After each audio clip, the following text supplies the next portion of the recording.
Now we have the public forum. So one thing to say is please respect people who are speaking. Please don't interrupt. Please let whoever's speaking have their say. I don't have any issues if anyone wants to make a comment about it, but please make sure you respect the people that are speaking. Is there anyone who wants to raise anything? Yes, please. I realise it's not strictly speaking an agenda item, but you just talked about the goose at great length, and I consider this a very urgent matter. As I have heard reports that a Beyton resident has removed and rehomed at least one of our geese, please could the Parish Council make it clear that this is totally unacceptable. At the moment, the geese seem to be disappearing at a rate of knots. We do not know what's happened to them. And I think we really need to keep an eye on this situation. Also, can I just say about the water, we are hoping that our geese are going to become really naturalised, and they have so far, and that feeding them with this extra water, when it really isn't necessary, is a step in the wrong direction as far as I'm concerned. Thank you. Okay. Does anybody know whether these geese have been taken and who's taken them? Anybody in this room? Could you see feathers? Well, yeah. This afternoon there was only one gosling on the green, For a while. and the nest where the goose was sitting on the well, there were two nests.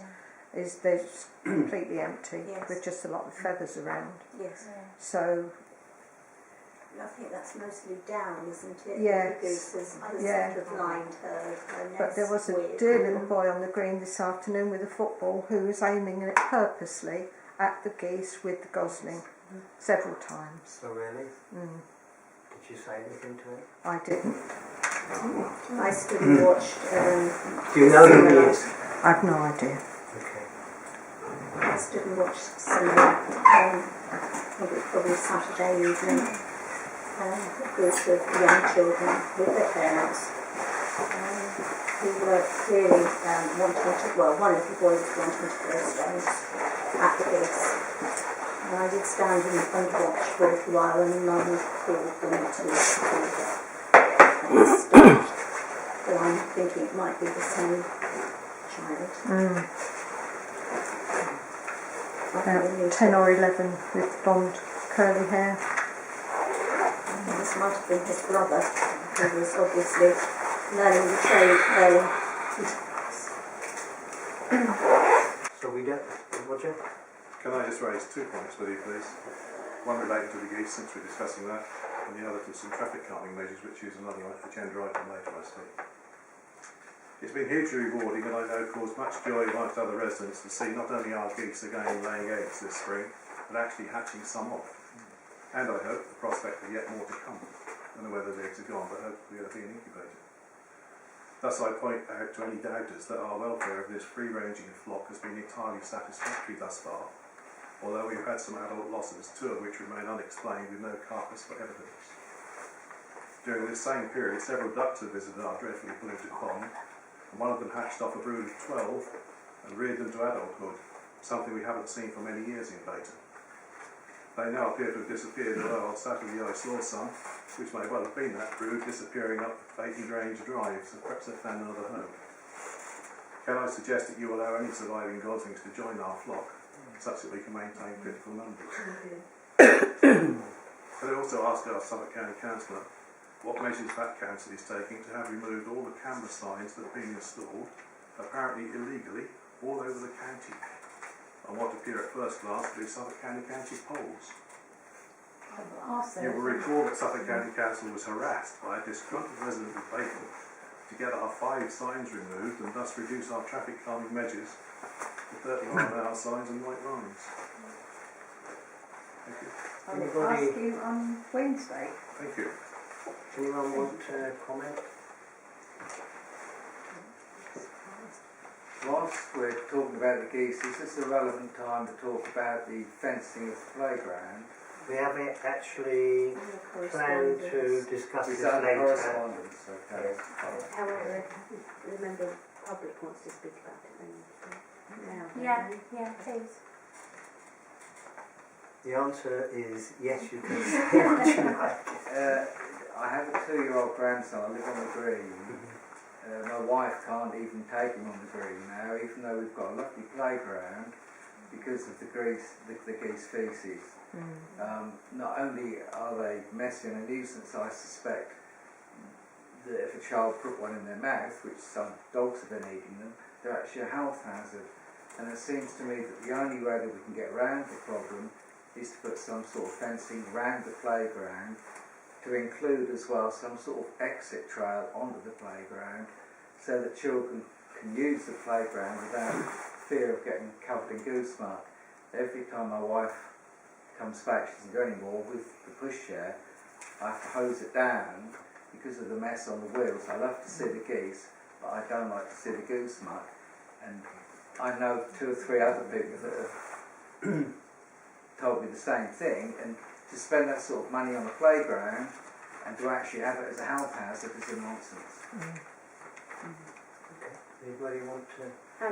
We did look into the health side of that issue last year, and you would have to put about a bucket's worth in your mouth before it was actually a health hazard.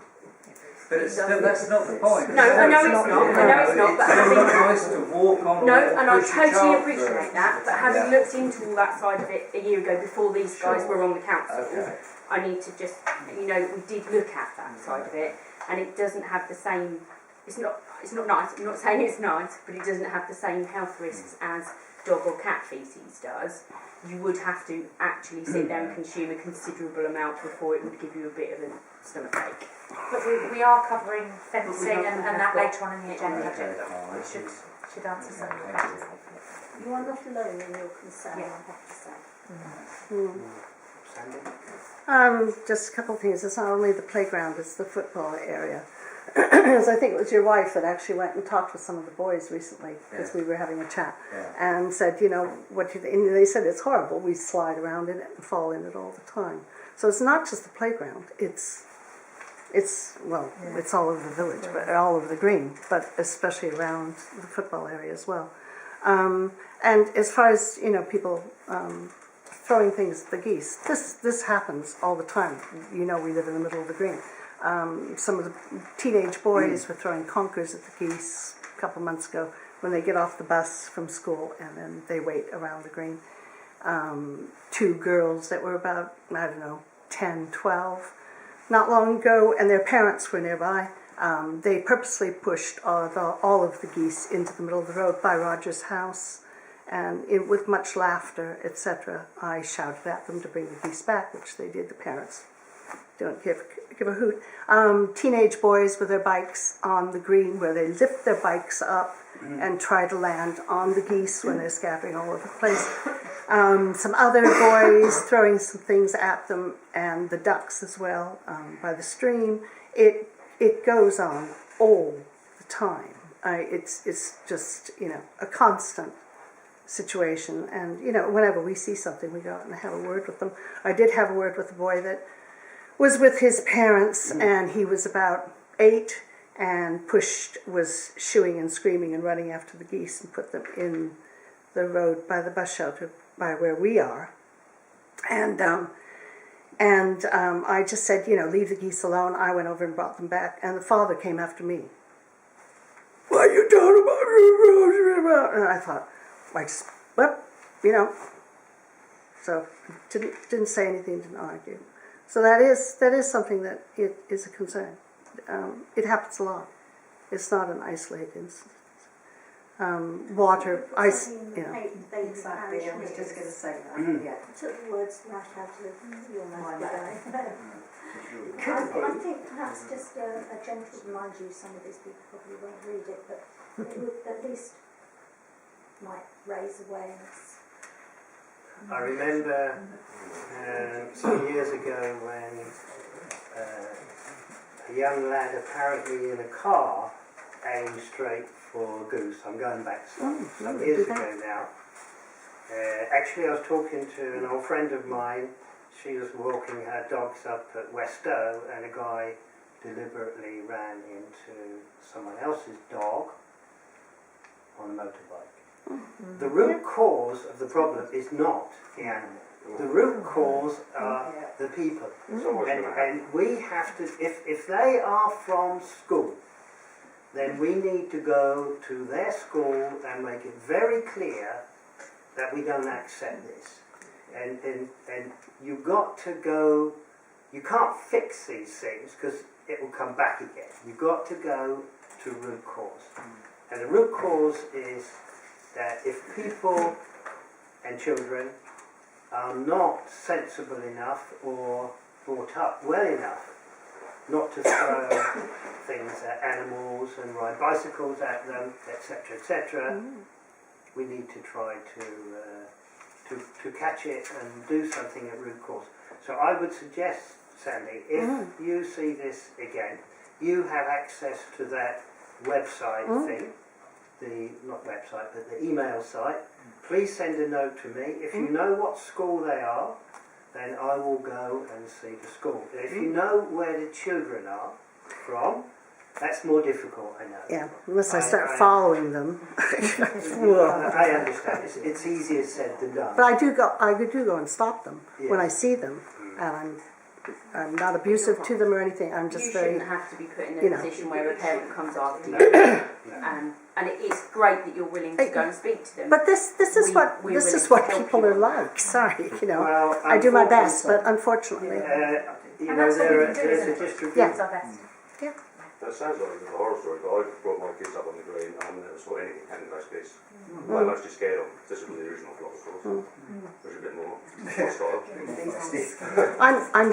that's where I live. I'm there. It sounds like describing some sort of horror film because I didn't see any of it. But I'm not disputing about young kids, especially the boys do that sort of thing, obviously, I just never saw it. And I was there every day. Okay, well, Can I just bring up something nothing to do with the geese, but I just want, when you go down the one-way road that we live on, at the end of the road, when you come to the T-junction that goes off to Thurston, the weeds are growing really, really high again along there. And so when we try to look to the right, it's very, very difficult. I mean, you can stop, you can look. And this happened last year, and I rang the highways department. Within 3 days, they came out. And they cut them all down. I'm quite happy to do that again, or unless somebody else wants to do it. well, Penny said she was going to bring up Well, if you'd like to do that as well, that'd be brilliant. Thank you. Yeah, I can do that because It's they put very it. difficult to get them. Yeah. Oh, they put it urgent, because and of 3 days later Yeah. they were out and cut them down. But it does get really tricky there. Andy, did you want to Just, I mean, it doesn't help that we've got that heap of stuff that hasn't been removed from there, because that with the combination of weeds on is quite bad. Okay. If you do see anyone getting off a bus, I don't see them getting off a bus. I just see them standing there waiting. Okay, it's just because yes, the Beyton. I don't know if you're aware that the children in Beyton who go to Thurston are split between about 4 different buses. So if we do ever have an issue and anyone sees the child who's behaving in this manner getting off the bus, if we can tell the school which bus they I get don't off, think they're Beyton children. I think they get dropped off by buses to pick up from, the next one. and parents come and pick them up. Yeah. I don't. Oh well, they can't. They're not allowed a bus pass if they don't live in the village. But what they can do is have one that connects with the sixth form buses. But if we can let the school know which bus they get off. But there are also several private buses that pick up and take the but children they to will be private part of schools. They will be part of the schools that is Yeah. to connect it to this campus and the Thurston campus. So, Yeah. as No, Ellen so- says, There are other schools as well. Yes. There Yeah. are, but they There's a generally lot of have their name on the A lot of side. parents don't come they? from nearby towns and drop their children off, That's and then right. the buses pick them up and do. Yeah. As Sandy said, take them to the private schools Yeah, in the area as lots well. It's of not them. just the state schools that link No. to Thurston Oh yes, campus. they generally have their name on them. You know, Salford and Finning, Yeah, they'll have their name on them, don't they? Yeah. Just time check, 14 minutes on the public forum. thank you. Yeah, oh, sorry, could I just say, if somebody could let me know where these buses and where the children are 2 or 3 times a week, I would be quite happy to go and keep a lookout and see what's going on. Because it is quite important. Well, I haven't seen them since I stopped them from doing it, which was a month ago or so. So That's why we can stop it, hopefully. Roger, I think we can handle your questions on the signage during the agenda. Thank you. Good. Okay. Well, that was nice. That was even probably exciting enough to come to the Beyton Parish Council meeting. So,